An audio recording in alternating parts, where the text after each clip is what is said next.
Indore commissioner Deepak Singh ji हमारे साथ मौजूद है और आज पशु चिकित्सा महाविद्यालय में एक गंभीर विषय पे वर्कशॉप रखी है। सर, आपकी प्रेरणा से ये वर्कशॉप चल रही है, कार्यशाला चल रही है कि इंदौर संभाग के पशुपालकों की जो आवक है कैसे बढ़ाई जाए, उनको कैसे विकसित किया जाए।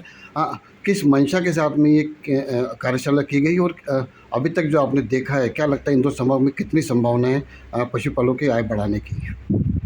मध्य प्रदेश के माननीय मुख्यमंत्री डॉक्टर मोहन यादव जी के निर्देश पर जी। पशुपालन विभाग में किस तरह से बेहतर काम हो, जी। जो इस तरह के दुग्ध देने वाले पशुओं का जो पालन करते हैं, उन जी। कृषकों की आमदनी कैसे बढ़ाई जाए, जी। इस विषय पे आज एक संभाग स्तरीय कार्यशाला रखी गई, जिसमें नेशनल डेयरी डेवलपमेंट बोर्ड से, अमूल, आनंद से और अन्य कई विशेषज्ञों को बुलाया गया है और संभाग के सभी जिलों से अधिकारियों को भी बुलाया गया है।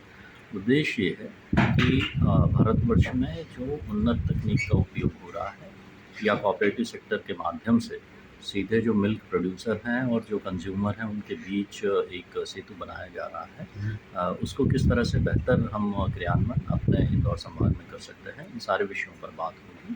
साथ ही जो शासन की विभिन्न योजनाएं चल रही हैं कृषि दुग्ध उत्पादन में वृद्धि के संबंध में, उसके बारे में भी कृषकों से बातचीत की जाएगी और उनको आवश्यक प्रशिक्षण दिए जाएंगे, उनके डाउट क्लियर किए जाएंगे और हमारा पूरा प्रयास ये रहेगा कि जैसे जो सांची के माध्यम से हमारा जो मिल्क कलेक्शन हो रहा है, उनके जो मेंबर्स हैं उनकी आमदनी बढ़ सके, जो दूसरे इस तरह के पशुपालक हैं उनकी आय में भी वृद्धि हो सके। सर, अपने अपने उद्बोधन में आपने अंतर्राष्ट्रीय पर जो पश्चिमी देशों का एक जिक्र करा था कि वहाँ की गाय का दूध का रेशो और हमारे यहाँ का रेशो में अंतर है, और इंदौर संभाग में भी आपने जो है खरगोन और बहुत सारे जहाँ की बात करी थी, खासकर आपने आपका अनुभव जो छत्तीसगढ़ में रहा है, उन सबको मिलाकर क्या मूर्त योजना आपके दिमाग में आ रही है इस कार्यशाला के उपजे निष्कर्षों के बाद कि इंदौर संभाग को सर्वाधिक दूध उत्पादक वाला संभाग बना दिया जाए?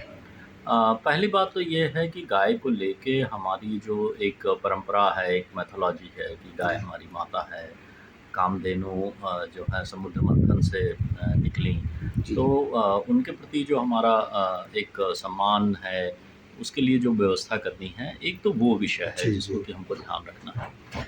दूसरा विषय है उत्पादकता में वृद्धि, जी। क्योंकि हमारे यहाँ चूँकि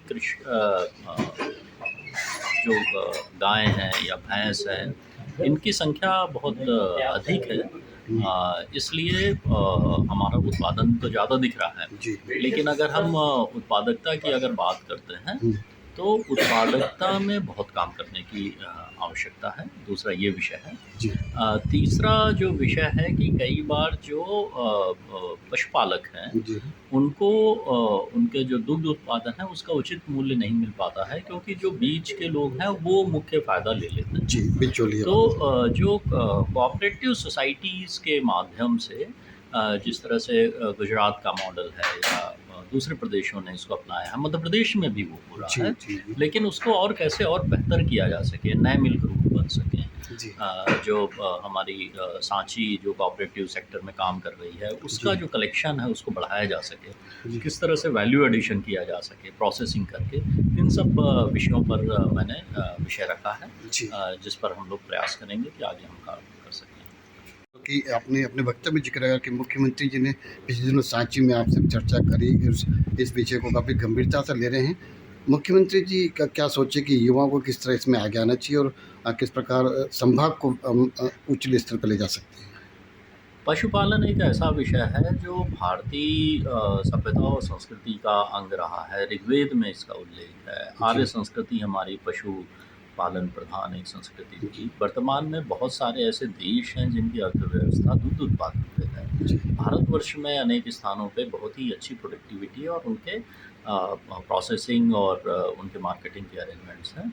हम चाहते हैं कि इस तरह के जो विश्वव्यापी या जो भारतवर्ष में बहुत अच्छे काम इस तरह के जो हो रहे हैं, चाहे वो दुग्ध उत्पादन की बात हो, उत्पादकता बढ़ाने की बात हो, उनके प्रोसेसिंग की बात हो, या उसमें वैल्यू एडिशन करके पशुपालकों को बेहतर आमदनी के दिलाने की बात हो, इन सभी विषयों पर हम प्रयास करें और अच्छा रिज़ल्ट अपने पशुपालकों को दे सकें। जी, धन्यवाद, नमस्कार।